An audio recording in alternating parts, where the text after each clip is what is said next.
The room you think you know. You have already done this today.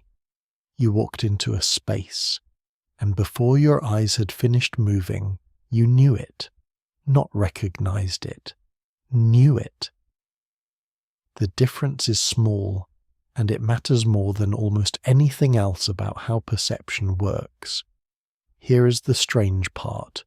The knowing arrived before the looking was done. Your visual system takes roughly 1/10 of a second to process what the eyes send. During that window, before the image has fully formed, the brain has already issued a verdict. It has already decided what is there. What arrives in awareness a moment later is not a report from the world. It is a confirmation of a guess the brain made slightly earlier, using pattern libraries assembled over years of being in rooms, and the guess is almost always right, which is exactly why it is almost never questioned. Predictive coding. That is the name for it. The brain runs a continuous model of the world and updates it only when something violates the prediction. Everything that matches the prediction gets filed without review. After this point, the science disappears into the body, where it belongs. What this feels like from the inside is fluency. The room does not feel predicted. It feels seen. The chair is where it is. The light is how it is. The door is the right distance away. There is no sensation of processing, no flicker between uncertainty and resolution. The world arrives whole, already assembled, the way a word arrives when you read it rather than sounding it out letter by letter.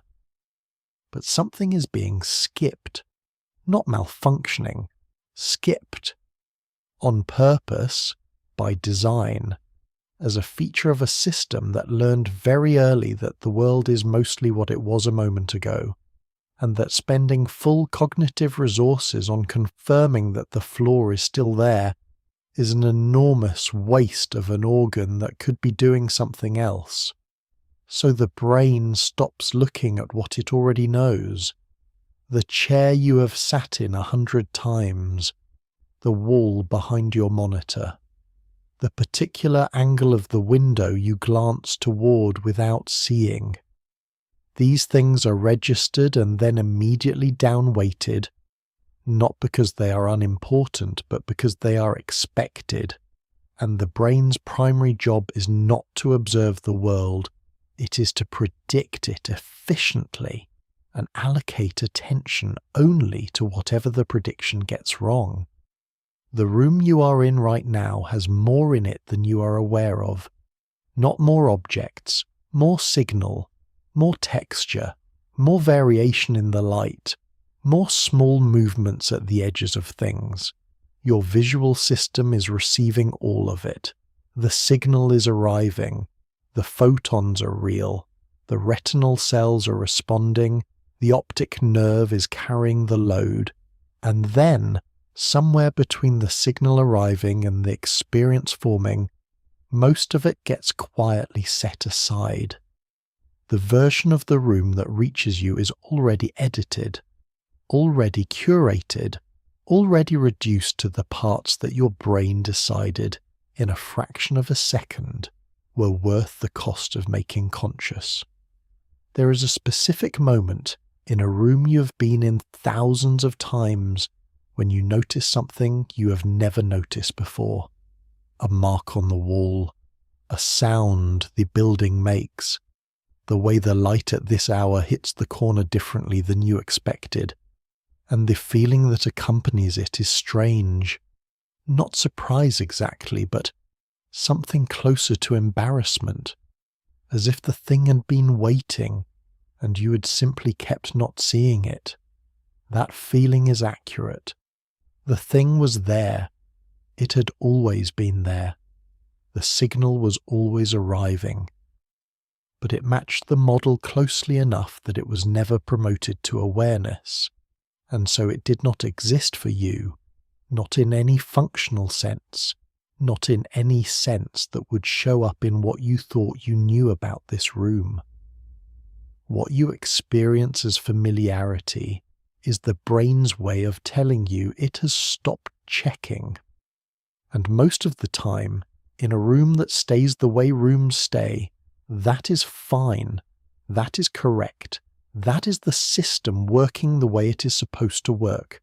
The error rate is low, the predictions hold, the room continues to be mostly what the brain said it would be. But the discard pile is still there. Everything the model decided was not worth your attention. Everything that matched the prediction closely enough to be filed without review. The chair, the wall, the angle of the window, the sound you have tuned out so completely you would not be able to say whether you heard it just now or not. It is almost everything. Not most of it. Almost all of it. The fraction of sensory input that reaches conscious awareness in any given moment is, by the estimates that researchers use when they are trying to make this legible, somewhere below 1% of what the system is actually receiving. The rest goes somewhere else, handled by processes that do not report to you, managed by a layer of the brain that is doing the majority of the perceptual work, without ever producing the feeling of seeing. You are in a room. You think you know it.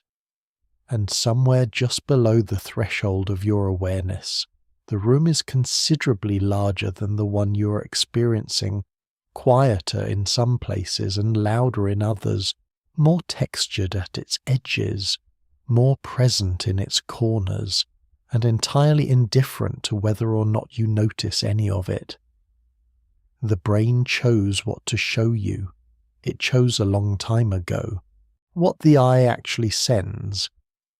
The signal has already left. By the time you are aware of looking at something, the retina has already done its work and the information is somewhere in transit, moving along the optic nerve at speeds that feel instantaneous only because you have no way to feel the delay, no internal clock fine-grained enough to notice the gap between the light arriving and the experience forming, and so the whole process presents itself as immediate, as if seeing were something that happens at the surface of the eye rather than deep inside a structure you will never directly access. What the retina sends is not an image. This is the part that takes a moment to settle.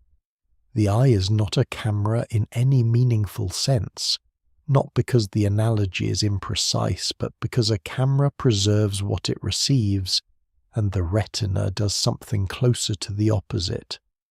The roughly 126 million photoreceptors distributed across the retinal surface respond to light. Yes, but what they produce is not a picture. It is a sparse, uneven, heavily compressed signal that has already been processed by multiple layers of retinal neurons before it goes anywhere near the brain. The image, if you want to call it that, has been taken apart before it leaves the eye. The center of your visual field is sampled at very high resolution. The periphery is not. The fovea, a small region roughly 2 degrees of visual angle wide, contains the majority of the cone cells responsible for fine detail and color. Everything outside that region is progressively undersampled, increasingly coarse, increasingly committed to detecting motion and contrast rather than detail. And the drop-off is steep enough that if you hold your arm out and look at your thumb, the level of detail your visual system can resolve at your index finger, just a few centimeters away, is already significantly lower. You do not experience this as blur. You experience your entire visual field as roughly uniform in quality, because the brain fills the periphery in from expectation, from memory, from the model it is already running, and the fill is seamless enough that the seam is invisible. The signal that leaves the retina is narrow, pointed, deeply selective about what it bothers to encode with precision. It travels down the optic nerve, roughly 1,000,000 axons carrying compressed information, and arrives at the lateral geniculate nucleus of the thalamus, where it is sorted and relayed, and then continues to the primary visual cortex at the back of the brain, where the first stages of cortical processing begin: edge detection, orientation, contrast. The visual cortex is not reconstructing the scene, it is identifying features, small local properties of the signal, the angle of a line, the boundary between two luminance values, the direction of movement in a small patch of the visual field. From these features, everything else is built, not recovered, built.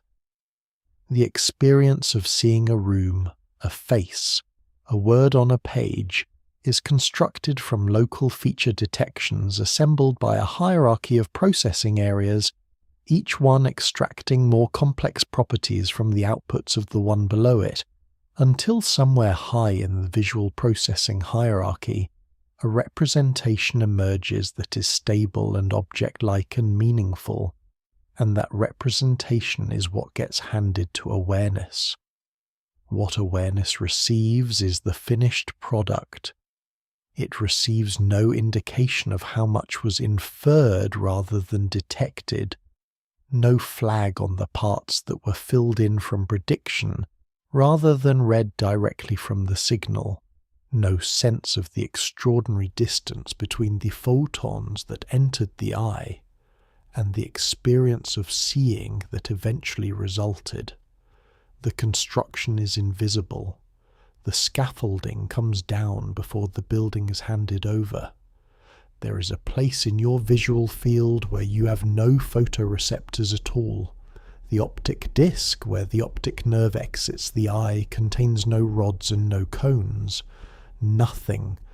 A region of complete visual absence present in both eyes, offset enough that under normal binocular vision one eye covers the gap in the other, but close one eye and the blind spot is there, demonstrable, a hole in the signal that the brain fills so automatically and so completely that most people go their entire lives without knowing it exists. What fills it is not a guess. It is a confabulation so smooth it is indistinguishable from seeing. The signal that arrives as a brain is already partial, already gapped, already interpreted at multiple stages before it becomes available for conscious processing. What the eye sends is not the world. It is a heavily processed, selectively sampled, regionally uneven representation of some of the light that happened to fall on a small patch of specialized tissue, compressed for transmission and stripped of most of what arrived. And from that, the brain builds everything you have ever seen, every face, every room, every word you have ever read, built from a signal that was never complete, never raw, never anything close to the world itself, only ever a partial trace of it, arriving compressed and already interpreted, handed to a system that would compress and interpret it further still. The image you experience is downstream of so many decisions you did not make. Somewhere in that chain, the world you think you are looking at stopped being the world and became something the brain was willing to show you instead, and the transition happened so early and so quietly that there is no memory of it, no record, no way to go back and find the place where seeing ended and construction began, the part that gets cut. Something just happened. You did not catch it, not because you were distracted, because the catching is not your job. The part of the process that decides what reaches you had already finished its work before you were in a position to notice anything at all. This is what it left behind. The moment exists now in a reduced form, trimmed, not damaged, not distorted, just smaller than what entered the system. The original signal had more in it. more variation at the edges of things, more information about surfaces that were not the surface you were looking at, more temporal detail, more fine-grained sequencing of what arrived when, all of it present in the input and absent from the experience. The reduction happened at multiple stages, not in one place, not by one mechanism, but across a series of processing steps, each of which applied its own criteria for what was worth keeping, and the criteria were not arbitrary. They were learned, built up across years of navigating environments that turned out to be mostly predictable, and the system became very good at knowing what could be safely discarded, which is to say it became very good at discarding almost everything that matched what it expected to find, and keeping only the residue, only the part of the signal that the prediction had not already accounted for, only the error, the delta, the difference between what was expected and what actually arrived. What you experience is the error signal dressed up as the world. The middle of this is hard to hold. Consider what that means across a single ordinary hour. The eyes move roughly 3 to 4 times per second in small rapid jumps called saccades, repositioning the fovea across whatever scene is in view. And during each of those movements, the visual system suppresses its own input, a phenomenon called saccadic suppression, so that the blur of the movement does not register as blur, so that the world appears stable across a process that would otherwise look like a camera being swung rapidly from point to point. During the suppression window, the input is silenced, not processed and rejected, simply not taken in, and the brain bridges the gap between one stable fixation and the next by assuming continuity, by treating the scene as having been present and stable throughout the movement, even though nothing was received during the transition. The world you experience as continuous has gaps in it that you fill without knowing. Saccadic suppression, a name for the silence between looking.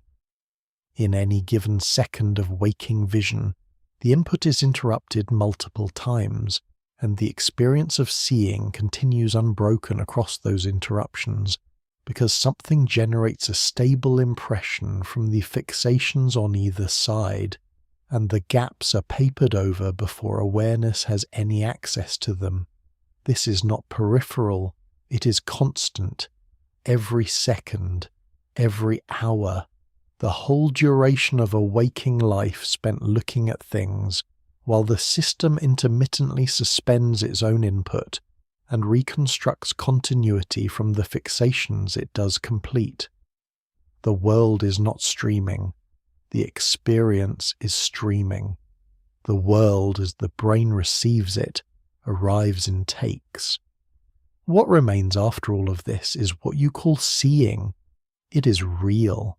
It corresponds well enough to the actual environment that navigation works, that faces are recognized, that words on a page resolve into meaning. The reduction does not produce error in any useful sense. It produces efficiency. The system is not broken by what it discards. It functions because of what it discards. But the discard happened. And the thing that was discarded was not nothing.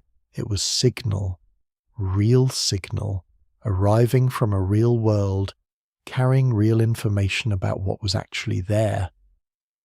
It went into the system and did not come out the other side, not blocked, not stored somewhere accessible, gone from experience in a way that is total and unremarkable and continuous.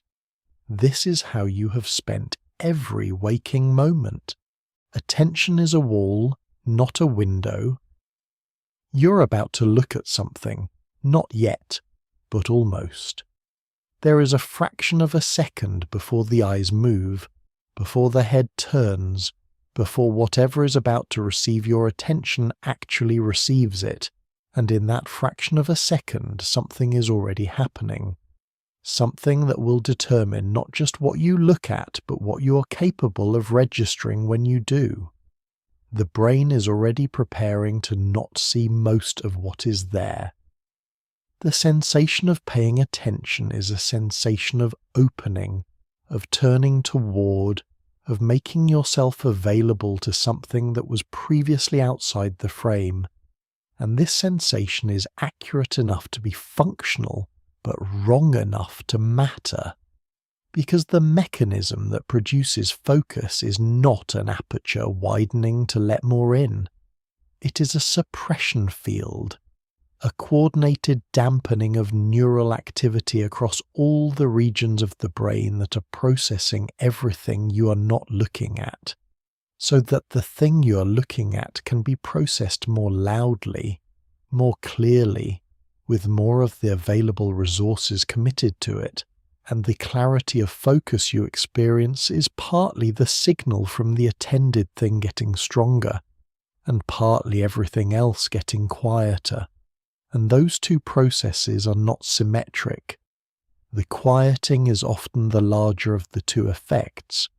The attended thing stands out less because it is amplified, and more because everything adjacent to it has been turned down.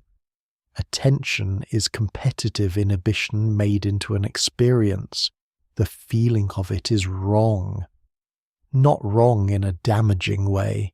Wrong in the way that most of what the brain presents to experience is wrong, which is to say simplified, made navigable, stripped of the mechanism so that only the result comes through, and the result feels like clarity, like presence, like you have finally really looked at something, when what has actually happened is that the brain has reorganized its own activity to suppress the processing of everything in the surround, so that one region of the world gets a larger share of a limited resource. Something is being silenced right now, whatever is in your peripheral vision, whatever sounds are arriving that are not the specific sound you might be attending to, whatever sensation is present in the parts of your body you're not currently aware of.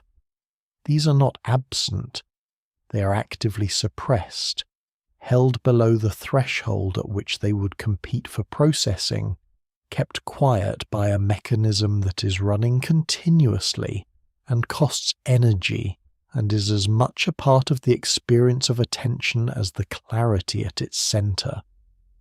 You have heard this before, that you cannot attend to everything at once. But the phrasing is passive, as if attention were a spotlight that simply cannot cover the whole stage, as if the darkness at the edges were just absence of light rather than something produced, maintained, actively enforced. The darkness at the edges of attention is not empty, it is managed. There is a process running whose job is specifically to keep it dark, and that process is as real and as metabolically expensive as the process producing the clarity at the center. And when the suppression works well, which it almost always does, you feel only the clarity and nothing else, not the machinery, not the cost, not the silenced periphery waiting at the edge of the field. Focus feels like more, it is mostly less.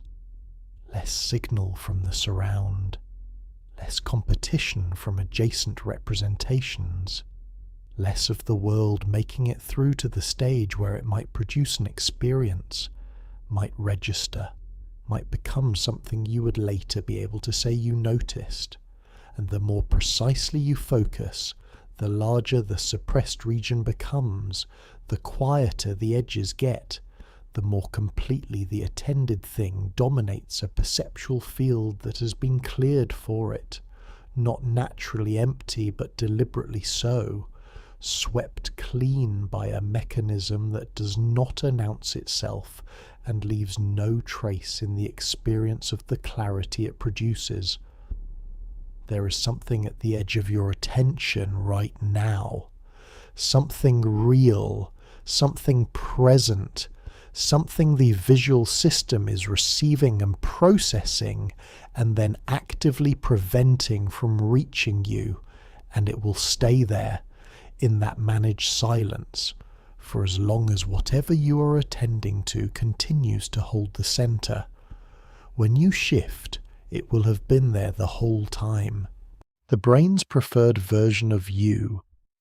Start from far enough away and it looks like a communication system, something in the world, something in the brain, a channel between them carrying information in one direction, the world sending, the brain receiving, the experience forming at the far end of the transmission like a message arriving and being read.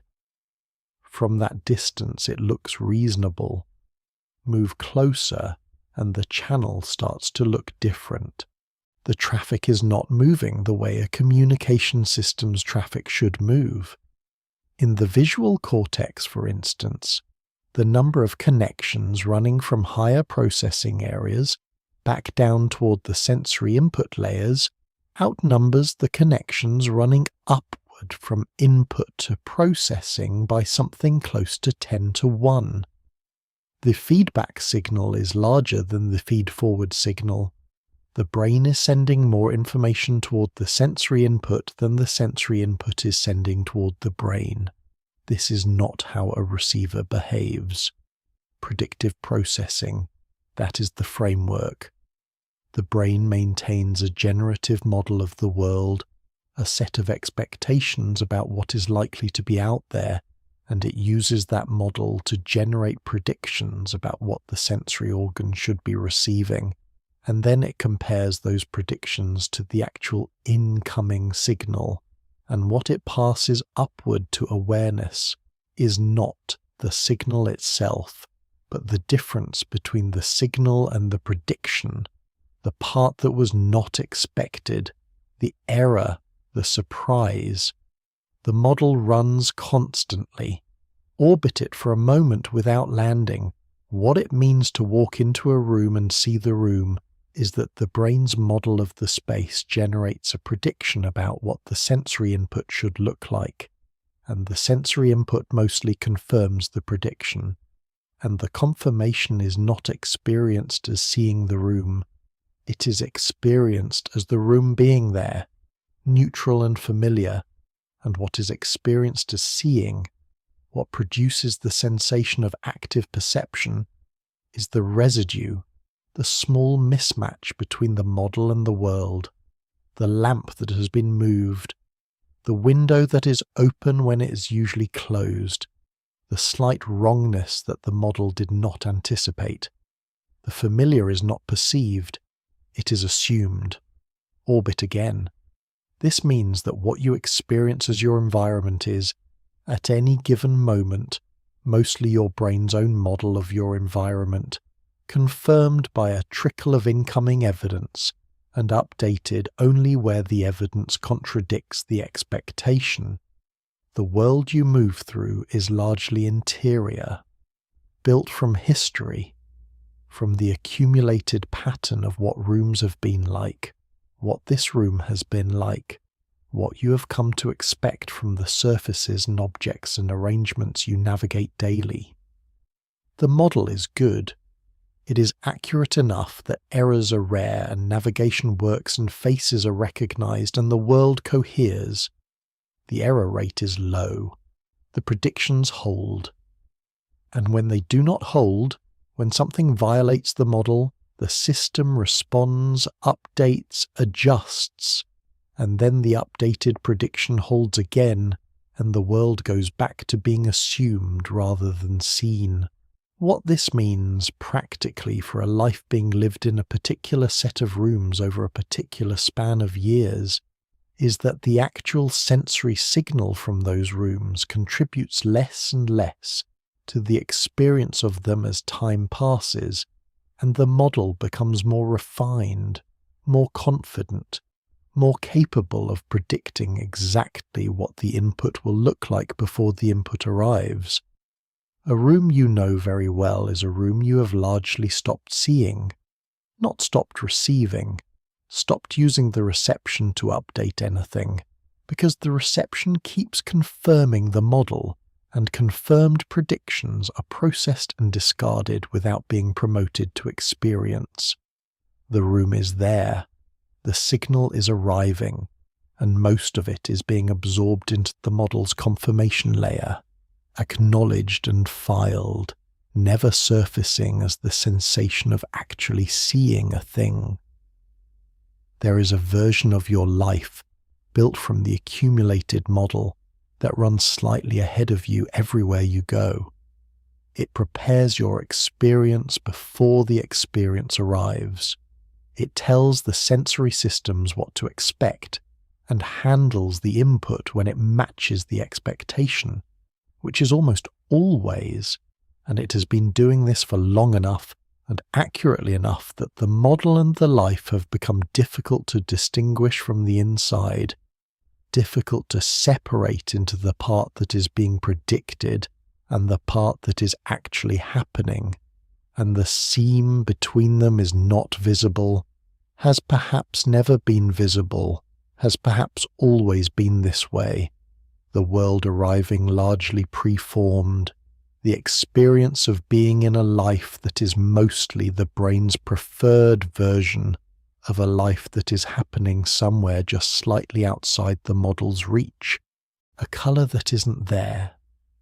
Start inside the cell, a cone specifically. One of the 3 types distributed across the fovea, each tuned to respond most strongly to light in a particular range of wavelengths. This one is sensitive to shorter wavelengths, what people call blue, roughly, though the cone itself has no colour. It has a response curve. It fires or it does not, and if it fires with some magnitude, and that magnitude is passed along. That is all the cone does. It does not send colour. It sends a number, a single value representing how strongly it responded to the light that hit it.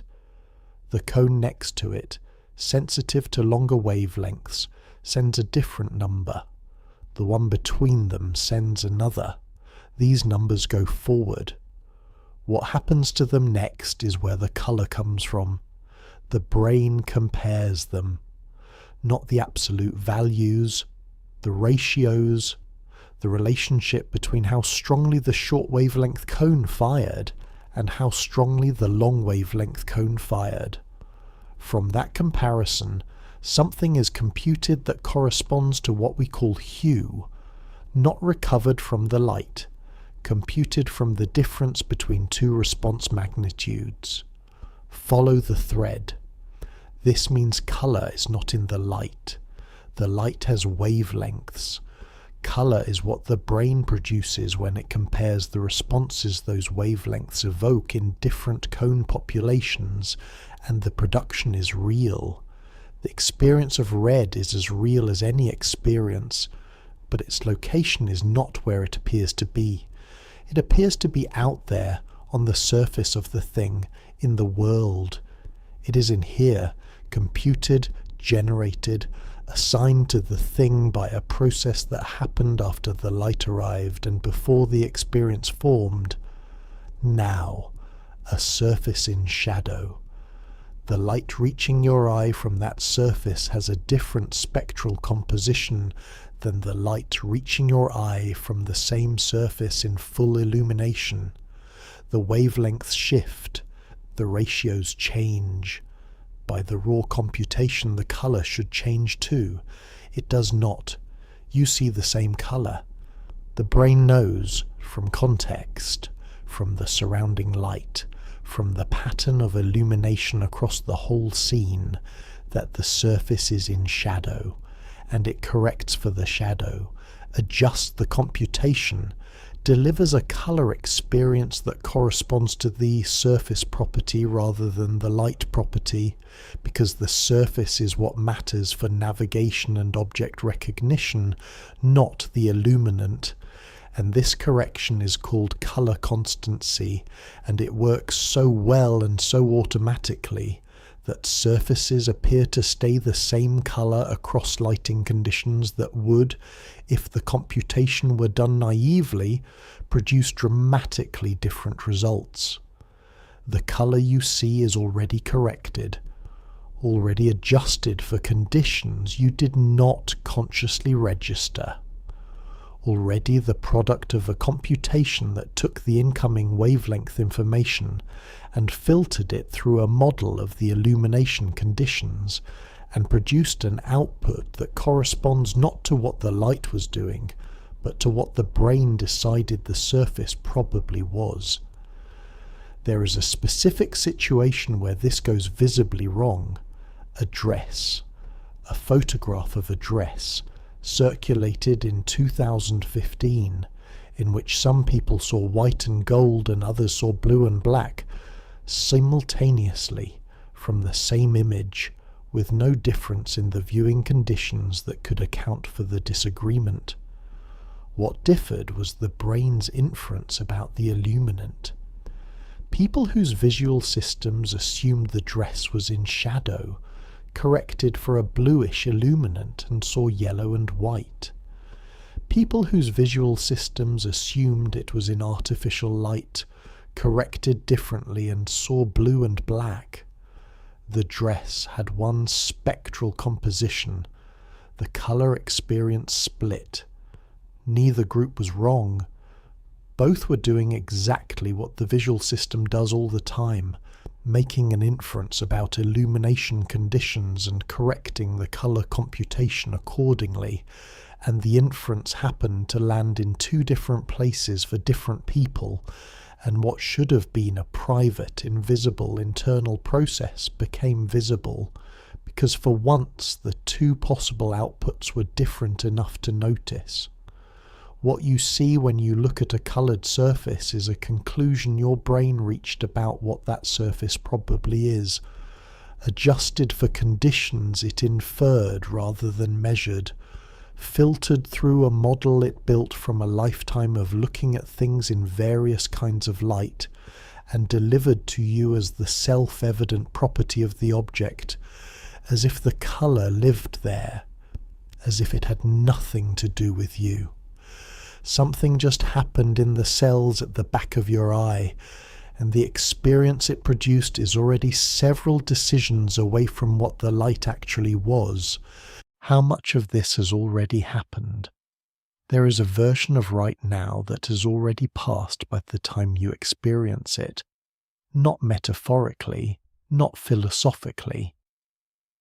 In a specific, measurable, neurological sense, the moment you are aware of is not the moment that is occurring, because the processing required to produce awareness takes time, and the time it takes means that what reaches consciousness is always a slightly older version of the world than the world that is actually there. The delay is small, something in the range of 80 to 100 milliseconds for visual information to travel from the retina through the processing hierarchy and arrive in a form that might be called conscious.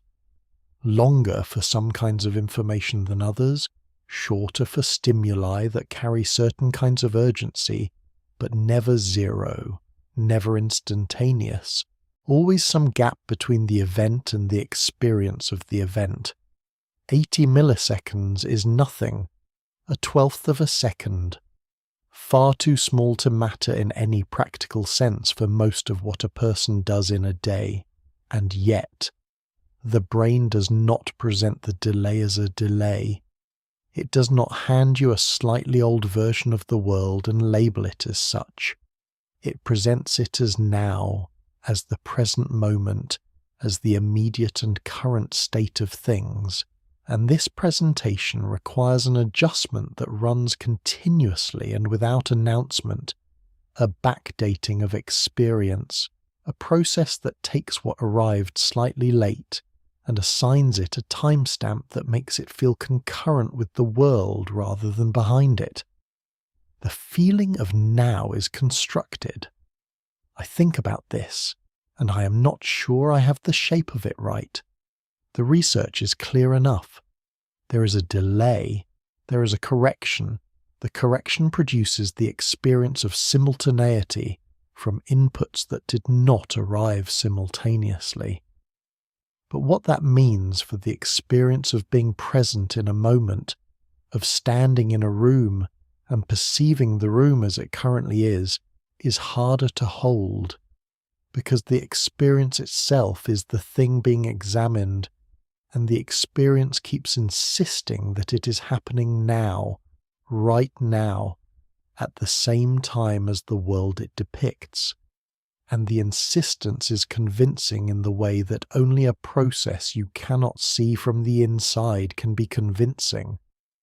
There is something called the flash lag effect. If a stationary flash occurs at the same physical location and the same physical moment as a moving object, the flash is perceived as lagging behind the object, as if it occurred slightly earlier in the object's trajectory.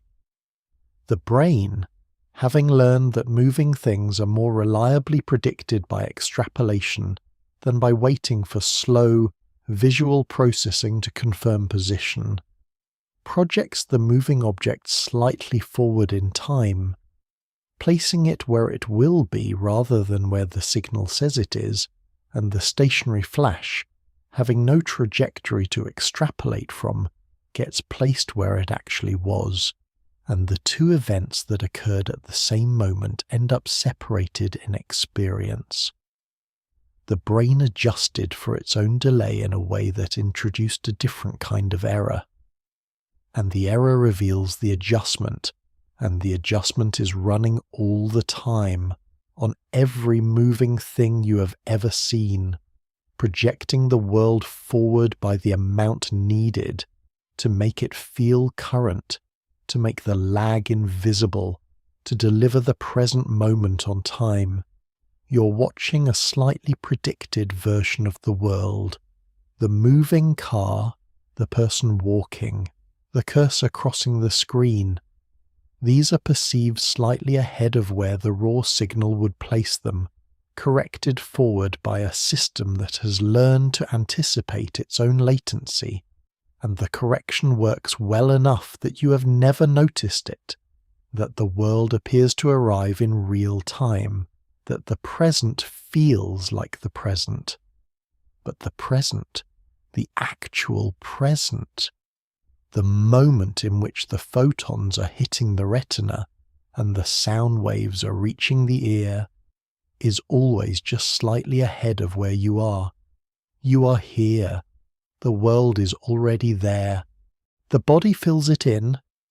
The whole is already there. Not a hole you made, not a damage, not something that happened to the eye over time. A whole that was always there, present in every eye that has ever looked at anything, located about 15 degrees to the nasal side of the fovea in each eye, roughly where the optic nerve exits the retina through a disc of tissue that contains no photoreceptors at all. No rods, no cones, nothing. A gap in the sensory surface, real and permanent, covered by the binocular overlap of the two visual fields under normal conditions but present, demonstrable, a region of the visual field in each eye from which no signal arrives and in which, if you close one eye and look in the right direction, a small object simply vanishes. The brain fills it, not with black, not with a marker indicating absence, with whatever the surrounding visual field contains, with the texture of the background, the colour of the surface, the continuation of whatever pattern or gradient or uniform field occupies the area around the gap. The fill is synthesized from the neighborhood. The visual system samples what is adjacent to the blind spot and generates a plausible continuation of it, seamlessly, without producing any experience of synthesis, without flagging the generated content as different from the received content, without leaving any trace of the operation in the experience of seeing. The region looks like the rest of the background because the brain decided it should. Now zoom out from the blind spot to the broader question it illustrates. The blind spot is not an anomaly. It is a visible instance of a process that is running everywhere in the visual field all the time, not just at the anatomical gap, but across every region where the input is ambiguous, incomplete, occluded, or simply below the threshold of processing resolution. The visual system does not wait for complete information before producing an experience. It produces an experience from whatever it has, supplementing the gaps with generated content drawn from expectation, from the surrounding signal, from the model of what should be there, and the supplement and the signal are delivered together in an experience that does not distinguish between them. The fill is everywhere. The space behind objects that occlude each other, the regions between the individual sampling points of the photoreceptor mosaic, the areas of the scene falling outside the ovea where resolution is low and prediction is doing most of the work. The portions of the visual field that fall during a saccade and are bridged across by assumed continuity. All of it filled, all of it supplemented, all of it experienced as seamless, as given, as the world being there to be seen rather than as the brain producing a plausible version of what the world probably looks like in the places it cannot quite reach. There is a demonstration that is simple and does not require equipment. Close your right eye. Hold your left hand at arm's length, index finger pointing up. Focus your left eye on your finger. Now, without moving your eye from the finger, bring a second object, a pen cap, a coin, the tip of another finger, slowly in from the right side of your visual field at roughly the same height as the fixed finger. At a certain point, approximately 15 degrees into the nasal visual field, the moving object will disappear, not fade, disappear completely, and the background behind where it was will be continuous, uninterrupted, whatever surface or colour occupies the surrounding area extending smoothly across the place where the object just was. Move it further and it will reappear. What happened in the gap was not nothing. The brain looked at the neighbourhood, determined what was there, and continued it through the region where the object had been, producing an experience in which the object is absent and the background is unbroken, which is in one sense accurate. The background is there, but the object is also there, physically present, reflecting light. And the light is simply not reaching any receptors, and the brain has no signal to process, and instead produces a clean continuation of the available context. The filled-in region feels like seeing. It is not seeing. It is the brain's best guess about what seeing would show if the receptors were there to do the showing. And the guess is good, reliably good, good enough that you have moved through your entire life with this hole in each eye and almost certainly had no direct experience of it until someone showed you the demonstration. The world you see is partly the world, partly something generated to go where the world could not quite reach. Everything that doesn't change. Something is about to stop being perceived, not disappear, not leave, stay exactly where it is, continue to exist, continue to emit or reflect light, continue to be present in every physical sense, and simply cease to register as a thing worth reporting to the part of the brain that produces experience. This process is already underway in every room you have ever sat in for more than a few minutes. The longer something stays the same, the less of it gets through. The mechanism has a name, neural adaptation. At the level of individual neurons, a sustained unchanging stimulus produces a response that decreases over time. The neuron fires initially, registers the presence of whatever is stimulating it, and then, if nothing changes, fires less and less frequently, its activity falling toward a baseline that represents not the absence of the stimulus, but the presence of a stimulus that has been there long enough to stop being news. After this point, the word goes. The chair you have been sitting in for an hour, the pressure of it against your back, your legs, the specific contact of your clothing against your skin. These signals did not stop arriving. The mechanoreceptors in the skin are still responding. The pressure is still there. The contact is real. What changed is the novelty, the rate of change, the degree to which the sensation differs from what the system has been receiving continuously. And what adapted is not the world, but the reporting of it. The willingness of the sensory system to keep forwarding the same message upward, when upward has already received that message and filed it and moved on. The sensation of your clothes is there right now. It was there a moment ago and you were not aware of it. It will be there in a few minutes, and you will most likely not be aware of it then either, unless you choose to attend to it, in which case it will surface briefly and then fade again as adaptation resumes, and the reporting mechanism decides the information has already been delivered.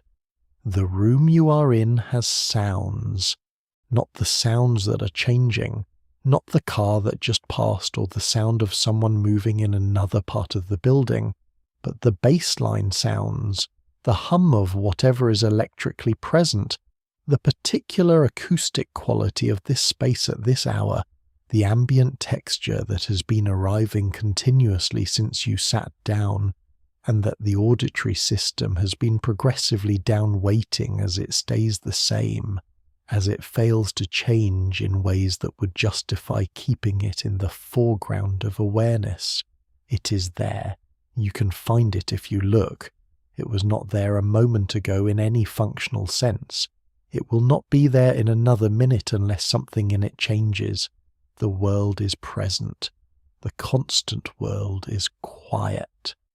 What surfaces in awareness is the delta, the changed thing, the new arrival, the departure from what has been present long enough to become background, and the background, even when it contains real information about the environment, even when it is relevant, even when it's the kind of thing that could matter under other circumstances, recedes because the system has learned that what does not change is not.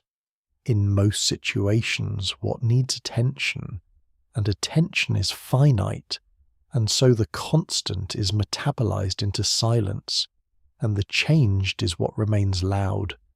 The room has been here the whole time. You have been here the whole time, and the longer you stay, the less of the room reaches you. Not because the room is changing, but because it is not changing. Because the signal it produces is stable, and the stable signal is progressively absorbed into the system's model of the baseline, filed as the expected, handled without promotion to awareness, the world doing exactly what it has been doing, and therefore not worth reporting. At some point in a long enough stay in any space, a person is effectively in a room of their own making. Not the room as it is, but the room as it has been long enough to become assumption, processed and set aside, present in the model and absent from experience, there and not there at once. The chair is still there. The background hum has not stopped. The pressure of the air in this specific space, the temperature against the skin of the hands, the particular quality of the light at this hour, all of it still arriving, still real, still physically present in the signal, still below the threshold. What remains? The day is somewhere behind you, not gone, still in the system somewhere, but processed now, reduced, converted into whatever form experience takes after it has been experienced, and the experience is over, and what is left is not the thing itself, but the trace of it, the residue, whatever managed to survive the continuous reduction that was running the entire time the day was happening. What you call memory of a day is a memory of a version that was already reduced, not once but continuously. The input was incomplete when it arrived. The attention was selective when it was applied. The prediction system was generating most of the experience before the experience occurred. The constant things faded. The gaps were filled. The color was computed. The delay was corrected for. And after all of that, after the whole day of managed, constructed, selectively attended, predicted, and gap-filled experience, what is left is a memory of that experience, not of the day itself. The day itself is not available. It went somewhere that was not consciousness, and it did not leave forwarding information, and the experience that was available, that is now the memory, was already a fraction of what arrived at the system, selected and constructed and delivered as if it were the whole thing. Something moves through the whole script now, a thread that was always there.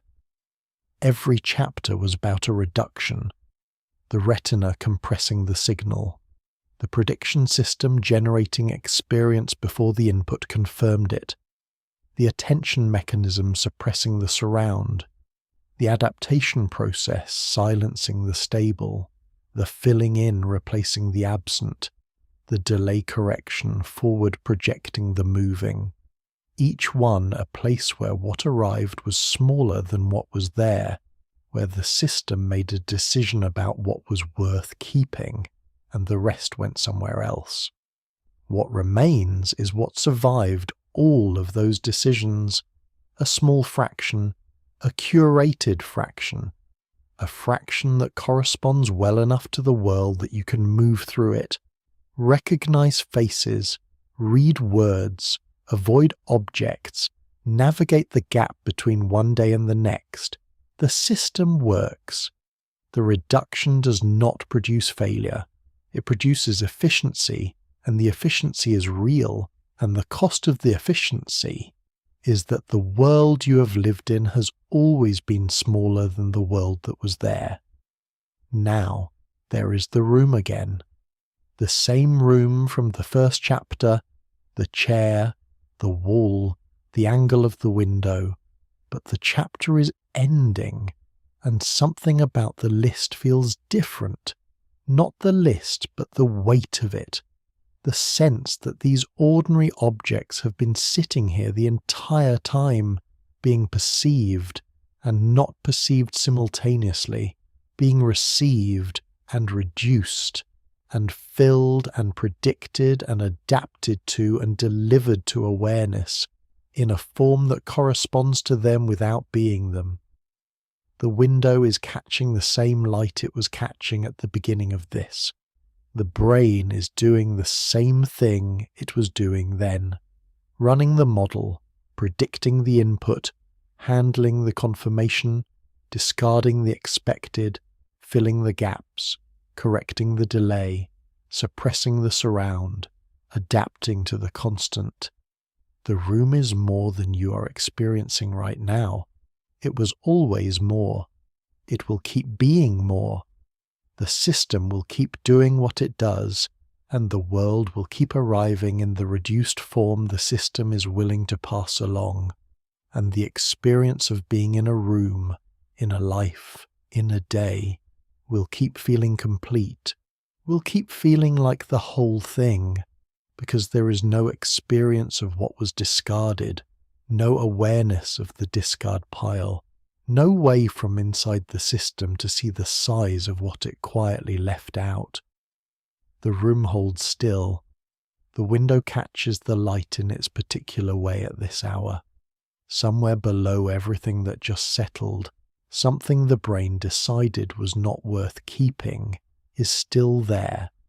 Technically, in the physics of the room, in the signal that never stopped arriving, present in the way that things are present when no one is receiving them, which is a kind of presence that has no name and makes no difference and was, for the entire duration of this, almost everything